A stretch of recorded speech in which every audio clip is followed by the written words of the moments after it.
Welcome back to AU Family Channel, and thank you so much for being here. It truly means the world to have you as one of our loyal listeners. If our stories have ever touched your heart, we are so grateful that you keep coming back to spend this time with us. So find somewhere comfortable, take a slow, deep breath, and let us begin today's story, together. My Uncle Walt could not read, not a single word, and he hid that fact for most of his adult life, and he taught me more about wisdom and courage and the true meaning of intelligence than any teacher I ever had. I did not learn about his illiteracy until I was 14, stumbling onto his secret by accident, and when I finally understood what he had been hiding all those years, and everything he had built despite it, I understood that I had been wrong, my whole life, about what it means to be smart.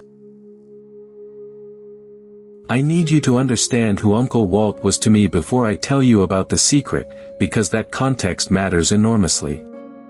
He was my father's older brother, a builder by trade, a man who could construct anything with his hands, who ran his own small construction business, who had raised 3 kids and built a good, solid life through decades of hard work. He was, by every measure I understood as a child, one of the most capable adults in my life, someone I looked up to, someone whose opinion I sought, someone I thought of as simply, obviously intelligent, in the way that competent, successful adults seemed intelligent to a child who had not yet learned how many different forms intelligence can take. I discovered his secret by accident, the way you discover most family secrets, stumbling into something I was not meant to see. I was 14, staying at his house for a weekend, and I found him in his home office, late at night, struggling over what looked like a simple business letter, moving his fingers slowly under each word, his lips moving silently, the posture of someone laboring over something that should have been effortless. I did not understand, at first, what I was seeing, and then, slowly, with a child's dawning horror, I did. My Uncle Walt, the man who ran a successful business, who had built half the houses in our town, could not actually read.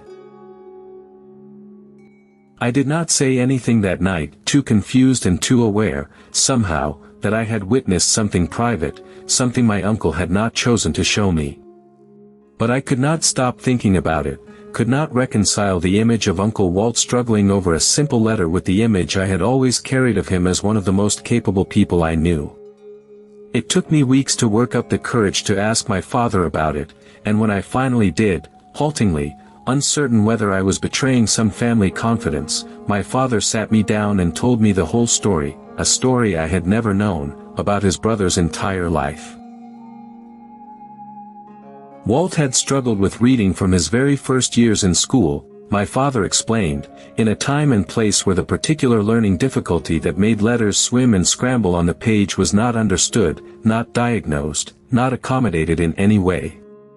Teachers had simply decided Walt was slow, unintelligent, not worth the extra effort, and Walt, humiliated year after year, had eventually stopped trying to hide his struggle and started, instead, hiding his inability altogether, developing an elaborate set of strategies to get through school without anyone realizing he could not actually read the material in front of him. By the time Walt left school, functionally illiterate despite years of sitting in classrooms, he had already internalized a devastating verdict about his own intelligence, a belief that he was simply stupid, incapable, less than the people around him who could do something as basic as read a sentence. My father told me that Walt had carried that belief for years, had let it shape his entire sense of what he was capable of, had settled, for a while, into the kind of life that belief seemed to permit, small and limited and quietly ashamed. What changed everything, my father told me, was construction work, a trade that Walt discovered almost by accident, that required a completely different set of skills than the reading and writing that school had convinced him he was too stupid to manage. Walt could look at a set of blueprints and understand, immediately and completely, exactly what needed to be built, could visualize structures in 3 dimensions with a clarity that amazed the architects he worked with, could solve complex spatial and mechanical problems that left college-educated engineers stumped.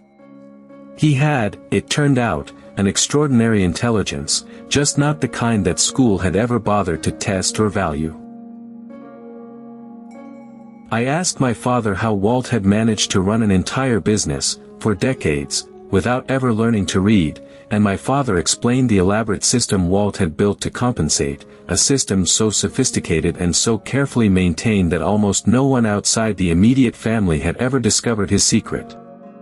He had memorized, over years, the shapes of words rather than sounding them out, recognizing invoices and contracts by their visual pattern rather than actually reading their content.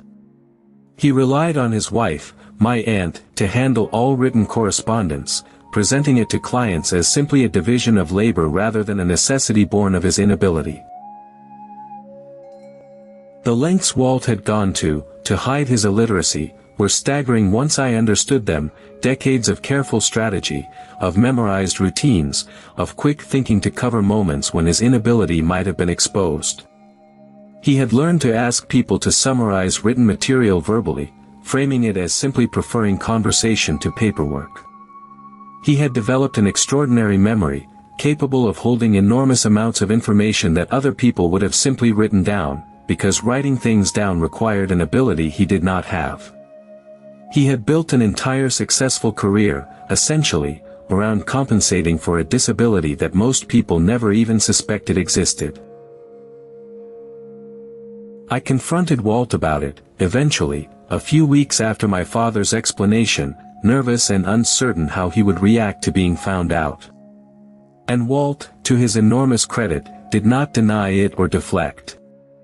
He told me, quietly, the whole story, the humiliations of his school years, the devastating verdict he had absorbed about his own intelligence, the decades of careful compensation that had let him build a successful life despite an inability that the world had convinced him made him worthless. And he told me something else, something that reshaped how I understood not just him but the entire concept of intelligence itself. He said that for years, he had believed the verdict school had handed him, had believed he was simply stupid, incapable, less than people who could read. And then, slowly, building his business, solving problems no one else on a job site could solve, he had started to understand something that no teacher had ever taught him. Intelligence, he said, was not one single thing, measured by one single skill. He could not read a word, but he could look at a pile of raw materials and see, immediately, the finished structure hidden inside them, could solve engineering problems in his head that left trained professionals stumped. He was not stupid. He simply had a kind of intelligence that school had never known how to see or measure. I want to tell you about what Walt had actually built, over his decades of careful compensation, because it puts his achievement in proper perspective. He ran a construction business that employed dozens of people, that had built some of the most respected structures in our town, that had a reputation for quality and reliability that far exceeded most of his literate competitors. He had done all of this while carrying a secret that would have humiliated him if discovered, while navigating a world built entirely around an assumption of literacy, while managing contracts and invoices and blueprints through an elaborate system of memory and visual pattern recognition that most people would find impossible to imagine. I asked him, once I understood the scope of what he had built, why he had never simply learned to read as an adult, why he had chosen decades of careful hiding over the vulnerability of finally addressing the problem directly. And he told me that shame is a powerful thing, that the humiliation of his school years had convinced him that seeking help as an adult would simply confirm, publicly, the verdict he had spent his whole life trying to hide, that he was stupid, that he did not belong among capable adults. He had built such an elaborate system of compensation that admitting the need for help felt, to him, more frightening than continuing the exhausting work of hiding. That conversation was the beginning of something important, because I asked Walt, with all the boldness of a 14-year-old who did not yet understand how difficult the question might be, whether he had ever considered that it was not too late, that adults learn to read all the time, that the shame he had carried for decades might finally have an answer. And Walt was quiet for a long time, and then he said that he had thought about it, many times, over the years, but had never found the courage to actually pursue it. Our conversation, he told me later, was the first time he had ever said any of this out loud to another person besides my aunt. I do not know exactly what shifted in Walt after that conversation, whether it was simply the accumulated weight of decades of hiding finally becoming too heavy, or whether something about being seen, fully, by a 14-year-old nephew who did not judge him, gave him some new kind of permission. But a few months later, my father told me that Walt had enrolled, quietly, in an adult literacy program, decades after his school years had convinced him he was too stupid to ever manage it. I want to tell you about how hard that decision was for Walt, because I do not think I fully understood it until I watched him live through it. He was in his 50s by then, a successful businessman, a respected figure in our community, and he was walking into a classroom, admitting, to strangers, the secret he had spent his entire adult life carefully hiding. He told me later that the first day was one of the most frightening experiences of his life, more frightening, in some ways, than any risk he had ever taken in his construction business, because it meant finally confronting the verdict his childhood teachers had handed him, the verdict he had spent decades trying to outrun instead of dispute. The program moved slowly, painstakingly, teaching Walt, at 50-something, the skills that his childhood classroom had failed to give him. And Walt, I learned, brought to that learning the same determination and problem-solving intelligence that had built his entire construction business, approaching the challenge of reading the way he approached a difficult structural problem, patient and systematic and utterly committed to figuring it out. It was not easy. It took him years, not months, to build real reading fluency. But he did it, slowly and steadily, the way he had built everything else in his life. I remember the day, a couple years into his program, when Walt called me, excited in a way I had rarely heard from him, to tell me that he had just finished reading his first entire book, cover to cover, on his own, without anyone helping him or summarizing it for him. He was in his late 50s, and he had just experienced, for the first time in his life, the simple pleasure that most people take for granted from childhood, the experience of getting lost in a story, of following an author's words directly rather than relying on someone else's summary. He cried, telling me about it. I cried too, listening. I asked Walt, once his reading had become solid and reliable, what it felt like, finally having the skill that decades of shame had convinced him he would never possess. And he said that it felt like being given back a part of himself that had been stolen in childhood, not by any single person's cruelty but by an educational system that had simply failed to see what he needed and instead handed him a verdict about his own worth that had nothing to do with the truth. He said the shame that verdict had planted had cost him decades of his life, decades of hiding, decades of exhausting compensation, decades of believing something about himself that was never actually true. I learned, from Walt's story, something profound about the difference between disability and incapacity, about how a learning difference, unaddressed and unaccommodated, can be twisted into a devastating verdict about a person's fundamental intelligence, a verdict that has nothing to do with the truth. Walt was never stupid. He had, in fact, an extraordinary intelligence, spatial and mechanical and practical, that had let him build a successful business and support a family and construct half the buildings in our town. His childhood classroom simply never knew how to see that intelligence, and instead handed him a devastating, false verdict that took him decades to finally dispute.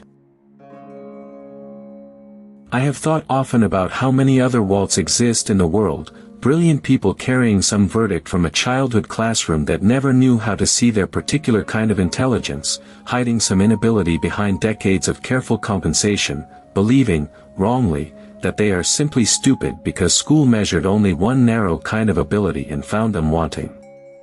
Walt's story taught me to be suspicious of any single measure of intelligence, to understand that the human mind takes so many different forms, and that a classroom's failure to recognize a particular form is a failure of the classroom, not a verdict on the person's worth. Walt continued his education after that first book, taking classes, expanding his reading, eventually earning, in his 60s, a certificate he had never imagined possible in his younger years.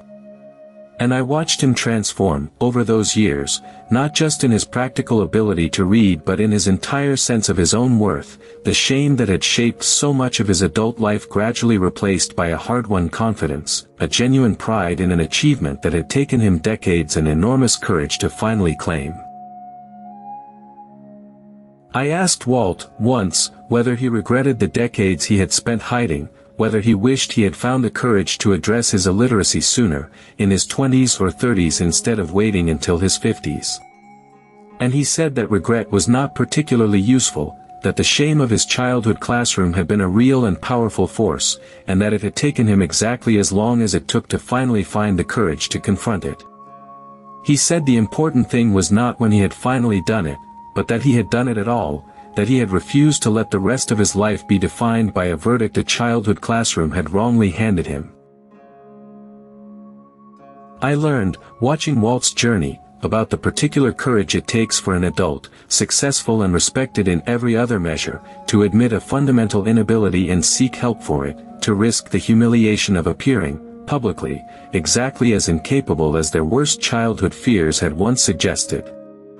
Walt had built an entire successful life while hiding his illiteracy, and walking into that adult literacy classroom meant risking everything he had built, his reputation, his sense of himself as capable and respected, on the possibility that he could finally overcome a struggle that had haunted him since childhood. That risk, taken in his 50s, after decades of hiding, was one of the bravest things I have ever watched anyone do. I want to say something about what Walt's construction business represented, once I understood the full context of what he had built despite his illiteracy, because I think it deserves to be understood as a genuinely extraordinary achievement rather than simply a workaround for a disability. He did not just survive despite his inability to read. He thrived, built a respected and successful business, employed dozens of people, constructed buildings that still stand, still admired, decades later. He did all of this using a form of intelligence, spatial and practical and deeply capable, that our educational system never bothered to measure or value, and he did it while carrying the enormous additional burden of hiding a secret that could have unraveled everything he had built. People sometimes ask me, when I tell Walt's story, whether he was angry, looking back, at the teachers and the school system that had failed to see his particular struggle and handed him such a devastating false verdict instead. And Walt, when I asked him this directly, said that anger was not particularly useful either, that the teachers of his childhood had simply not understood what he needed, had lacked the knowledge and the tools to recognize and accommodate his particular learning difference. He said he tried, instead, to focus his energy on making sure other children, struggling the way he had struggled, might have better luck, might encounter a teacher who understood, might be spared the decades of shame that had cost him so much. Walt became, in his later years, an advocate for adult literacy programs, speaking, when he was willing, about his own experience, hoping to reach other adults who might be hiding the same secret he had hidden for decades, carrying the same false verdict about their own intelligence that a failed classroom had once handed them. It took enormous courage for him to speak publicly about something he had spent decades hiding, but he told me that if his story could reach even one person still trapped in the shame he had finally escaped, the vulnerability of telling it was worth every bit of discomfort. I learned, from Walt, about the true meaning of intelligence, a meaning far broader and more generous than the narrow measure my childhood classrooms had taught me to value. Intelligence is not one thing, measured by one test, demonstrated by one skill like reading fluency. It takes so many forms, spatial and mechanical and emotional and practical, and a person who struggles with one particular kind of intelligence may possess, in astonishing abundance, another kind entirely.